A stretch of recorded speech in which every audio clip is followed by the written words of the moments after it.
Bermula hakikat mengenal diri itu 3 perkara, kata beliau. Jadi cara mengenal diri itu ada 3. Yang pertama, mengenal asal kejadian diri. Nah, ini langsung diputus. Kalau kita biasanya asal kejadian diri dari tanah, gitu ya. Oleh Datuk Kelampayan langsung dipotong. Asal kejadian diri dari Nur Muhammad sallallahu alaihi wasallam. Nur itu makhluk. Cahaya itu kemudian dizahirkan Allah menjadi 4 anasir. Ada tanah, ada api, ada air, ada udara. Hatta jin dan iblis pun tercipta dari nurnya Nabi Muhammad sallallahu alaihi wasallam. Namun nur yang mananya? Nah, ini yang jadi rahasia. Di dalam kitab Daqaiqul Akhbar, dulu saya mengatakan ini kitab kumpulan hadis palsu. Ternyata di dalamnya ada beberapa asrar-asrar ma'rifat yang disembunyikan para ulama di dalamnya. Mulailah kita sadar, tidak boleh menghina apa saja. Orang pemaksiat pun kita tidak hina, apalagi kitab yang dikarang oleh para ulama. Ya. Di Daqaiqul Akhbar disebutkan di alam ruh, di saat seseorang memandang kepada Rasulullah, jika dia memandang kepada kepala Rasul, maka dia nanti di bumi akan jadi pemimpin. Jika dia memandang dadanya Rasul, dia nanti jadi apa? Mandang tangannya Rasul nanti jadi apa? Sudah disebut. Maka semua pekerjaan kita ini itu hanya ulangan dari apa yang kita pandang dulu di alam ruh. Saya duduk di sini, guru-guru ada di sini, jamaah ada di depan. Semuanya menunjukkan apa yang dulu pernah kita lakukan di sana. Cuma mengulang. Bedanya dulu ruh itu tidak laki, tidak perempuan. Sekarang kita jadi laki, bukan perempuan. Ada yang perempuan, tidak laki-laki. Jadi bagaimana cara mengenal diri yang pertama? Kita harus mengembalikan bahwa diri ini berasal dari nur Nabi Muhammad sallallahu alaihi wasallam. Muncullah di situ kalam-kalam ilhami qudsi. Lagi-lagi seperti tadi, ini ilham yang didapat oleh para wali-wali. Mereka mendengar Rasulullah bersabda di alam rohani, Al-alam minni wa ana minallah. Alam dariku, aku dari Allah. Maksudnya aku dari hembusannya nafas Allah subhanahu wa ta'ala. Ternyata di kitab Sirrul Asrar pun disebut, yang dinisbatkan kepada Syekh Abdul Qadir Al-Jailani, Al-alam minni wa ana minallah, dan sejenisnya. Ada kalimat-kalimat sejenis ini.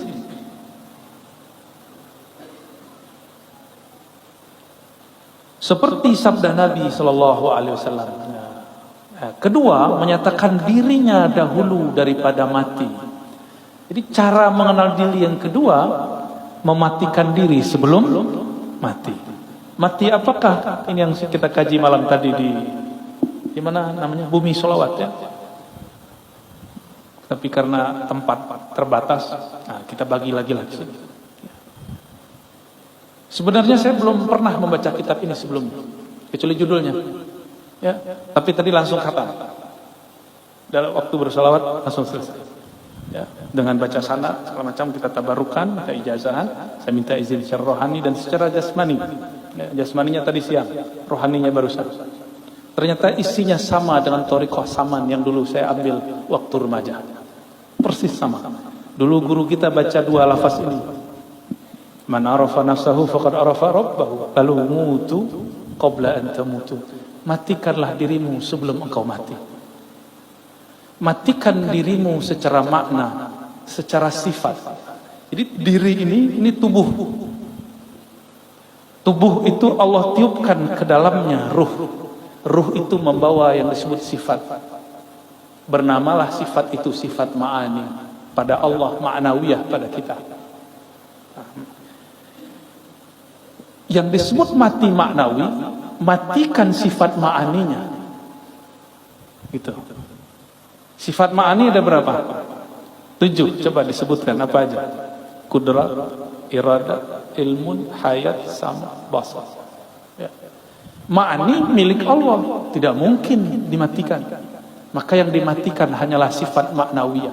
Kaunuhu sami'an, kaunuhu muridan. Saya punya sama pemberian Allah. Sekarang samanya cukup disimpan sebagai sifat, tapi tidak diaktifkan mendengar. Disebutlah mati makna sifatnya. Mati maknawi. Itulah mati sebelum mati. Ini yang melihat mata atau bukan mata? Ini coba lihat. Saya yang datang ke mata bapak saudara, atau matanya yang datang ke saya? Atau bukan dua-duanya? Tapi ada cahaya. Kenapa ada orang coba mata dipejam? Ingat Monas, kelihatan? Berarti ada yang bisa melihat selain mata ini. Coba pejam mata, ingat orang yang dicinta. Sebentar aja Pak. Buka mata, masih kelihatan? Bisa. Jadi semua kita sebenarnya bisa masuk ke dimensi itu, cuma tidak mau melatihnya. Ya, kita bilang halu.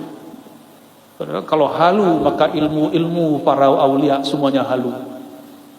Ini ada sok pemberantas halu, yang dia berantas ilmu wali, mana bisa? Ya, jadi wali dulu, baru berhadapan sama wali Allah ya. Kecuali dia wali setan, kita nggak tahu kan wali dua. Wali dua aja Pak.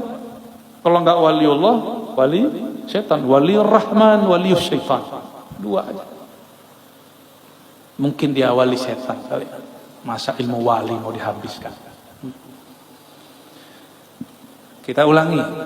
Jadi ruh itu punya sifat. Sifat dia tidak mungkin dimatikan.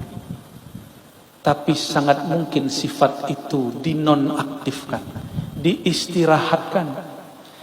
Contoh sederhana, kalau kita rindu seseorang, kita pandang wajahnya di handphone, disapa oleh orang, jawab nggak terdengar, karena di saat itu sama kita tidak sami'an. Dia ada samanya tapi tidak sami'an.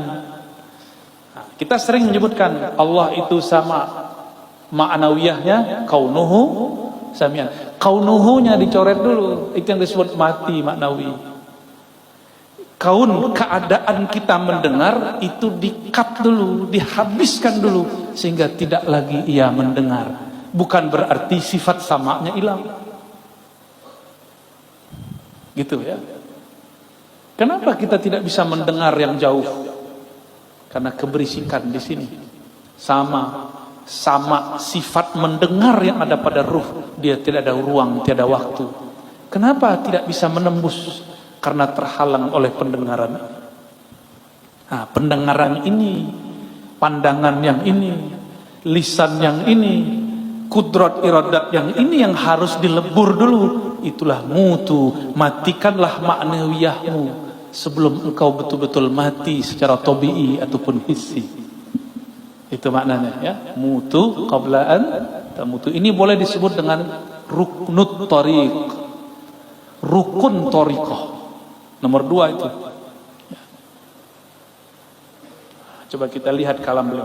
Bermula setengah daripada mematikan diri itu seperti dikatakan dengan lidahnya dan diiktikadkan di dalam hati. Dibaca la qadirun wala muridun wala alimun wala hayyun wala sami'un wala basirun wala mutakallimun fil haqiqah illallah. Bagaimana cara mematikan? Lisan berkata la qadirun, tidak ada yang berkudrat, yang berkuasa. Wala alimun, tiadalah, wala muridun, tiadalah yang berkehendak, beriradah.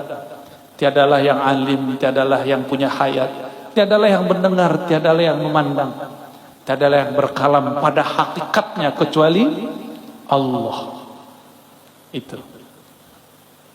Ini udah usul langsung nih. Langsung usul ini. Ini usul level 3. Itu usul pertama, kesadaran Nur Muhammad. Ya. Kesadaran Nur Muhammad. Kemudian usul yang berikut adalah mematikan sifat maknawi.